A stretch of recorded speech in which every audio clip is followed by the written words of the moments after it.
سبحان اللہ والحمد للہ ولا الہ الا اللہ واللہ. یہ اتنی اچھی تسبیح ہے کہ یہ تسبیح اگر آپ اتنی اچھی ہے کہ واجب نماز میں اللہ نے رکھ دی، 3rd and 4th رکعت میں آپ پڑھتے ہیں، اتنی اچھی تسبیح. آپ یہ تسبیح کا خالی اس کا 99 نیمز ہے اللہ کے. اگر تم یہ تسبیح پڑھو، اگر کسی کو کوئی سٹریس کی بیماری ہے، سٹریس ہے مدر آف آل ڈیزیز بولتے ہیں اس کو، ساری بیماریوں کی جڑ، فکر، سوچ، نیند نہیں آتی، سٹریس میں رہتا ہے انسان. اگر کوئی شخص یہ 18 مرتبہ، اور یہ سٹریس زیادہ عورتوں میں رہتا ہے، شوہر اتنا تنگ کرتا ہے کہ سٹریس میں آ جاتی ہے، ساس اتنا تنگ کرتی ہے کہ عورت سٹریس میں آ جاتی ہے. تو اس کے لیے بہترین تسبیح ہے، 18 ٹائمز پڑھو بسم اللہ الرحمن الرحیم، سبحان اللہ والحمد للہ ولا الہ الا اللہ واللہ. اس کے بعد 3 مرتبہ بولو بسم اللہ الرحمن الرحیم، لا حول ولا قوت الا باللہ العلی العظیم.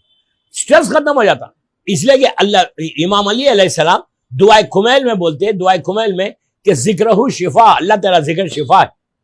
تو وہ آپ کے پاس آئے اگر یہ تسبیح پڑھو. اور یہ واجب نماز میں بھی رکھی گئی، نماز جعفر طیار ابن ابو طالب میں بھی یہی تسبیح.